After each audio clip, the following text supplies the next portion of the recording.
Assalamualaikum warahmatullahi wabarakatuh. Kita bertemu lagi di pembelajaran bahasa Indonesia. Jika minggu lalu kita sudah belajar tentang pengertian dari teks cerita sejarah, kemudian kita juga belajar tentang struktur dari teks cerita sejarah. Hari ini kita akan belajar tentang kaidah kebahasaan dari teks cerita sejarah.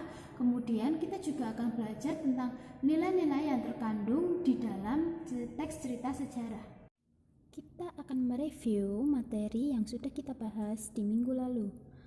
Sejarah diartikan sebagai asal-usul atau keturunan silsilah, kejadian dan peristiwa yang benar-benar terjadi pada masa lampau, pengetahuan atau uraian tentang peristiwa dan kejadian yang benar-benar terjadi dalam masa lampau.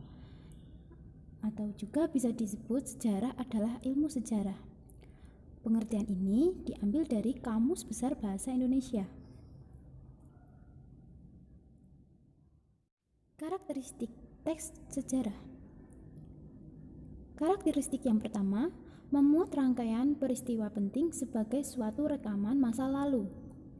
Kemudian, tersusun secara kronologis, tergolong dalam genre teks naratif, terdapat unsur penokohan, rangkaian peristiwa, dan alur, dan yang terakhir, isi cerita berupa informasi faktual.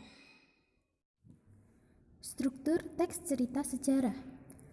Struktur yang pertama adalah orientasi, kemudian yang kedua adalah komplikasi, dan yang terakhir adalah resolusi, atau bisa juga disebut dengan akibat, simpulan, penilaian. Dalam komplikasi terkandung peristiwa 1, peristiwa 2, peristiwa 3, dan seterusnya. Kebahasaan teks cerita sejarah. Kebahasan yang pertama adalah banyak menggunakan kalimat bermakna lampau. Kalimat bermakna lampau adalah kalimat yang seolah-olah sudah terjadi di masa lalu. Kemudian yang kedua, banyak menggunakan kata yang menyatakan urutan waktu, yaitu konjungsi kronologis dan konjungsi temporal. Contohnya, sejak saat itu, setelah itu, mula-mula, kemudian. Lalu yang ketiga, banyak menggunakan kata kerja yang menggambarkan suatu tindakan atau bisa juga disebut dengan kata kerja material. Kemudian yang keempat, banyak menggunakan kata kerja yang menunjukkan kalimat tak langsung sebagai cara menceritakan tuturan seorang tokoh oleh pengarang.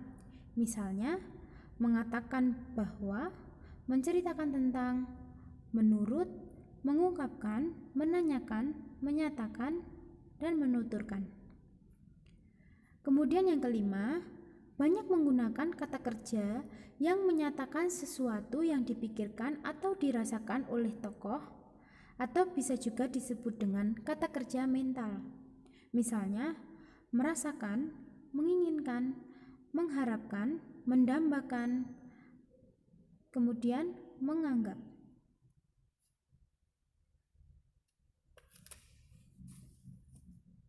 Lalu yang keenam, menggunakan banyak dialog. Hal ini ditunjukkan oleh tanda petik ganda dan kata kerja yang menunjukkan tuturan langsung. Kemudian yang terakhir, menggunakan kata-kata sifat untuk menggambarkan tokoh, tempat, atau suasana.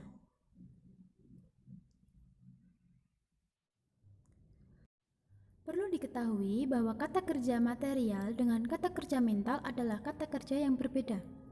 Kata kerja material adalah kata kerja yang menghasilkan suatu tindakan, semisal mencubit, menampar, dan menendang. Sedangkan kata kerja mental adalah kata kerja yang juga disebut dengan kata kerja tingkah laku, yaitu kata kerja yang hanya ada di bayangan saja, semisal memikirkan, mencintai, kemudian merasakan, seperti itu. Perlu kalian ketahui pula, kalimat langsung dengan kalimat tidak langsung adalah kalimat yang berbeda. Kalimat langsung adalah kalimat yang menggunakan tanda petik, semisal ibu, tanda petik, nak, ayo belajar, tanda petik. Sedangkan kalimat tidak langsung adalah kalimat yang disampaikan secara tidak langsung. Semisal, ibu mengatakan, "Nak, ayo belajar." Jadi di dalam kalimat tidak langsung mengandung kata-kata seperti menurut, menyatakan, dan mengatakan. Jika sudah jelas tentang kebahasaan dari teks cerita sejarah, kita akan lanjut ke materi nilai-nilai moral dalam teks cerita sejarah. Nilai moral yang pertama adalah patriotisme, kemudian kepahlawanan, kemudian keberanian, ada juga kesabaran dan kerjasama. Kalau tadi adalah nilai moral dari teks cerita sejarah, sekarang adalah nilai manfaat dari teks cerita sejarah. Nilai manfaat yang pertama, teks cerita sejarah dapat dijadikan sebagai sumber belajar atau keteladanan. Kemudian, teks cerita sejarah dapat memperteguh sikap kebangsaan seseorang. Lalu, teks cerita sejarah dapat memperjelas identitas dan kepribadian bangsa. Teks cerita sejarah juga dapat menjadi sumber inspirasi bagi seseorang. Lalu, teks cerita sejarah dapat pula menjadi sarana rekreatif.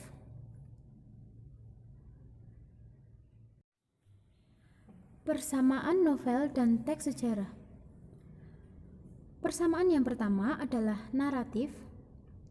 Kemudian yang kedua berpola kronologis atau kausalitas. Kemudian yang ketiga, banyak menggunakan konjungsi temporal atau penyebaban. Jika ada persamaan, pasti ada perbedaan.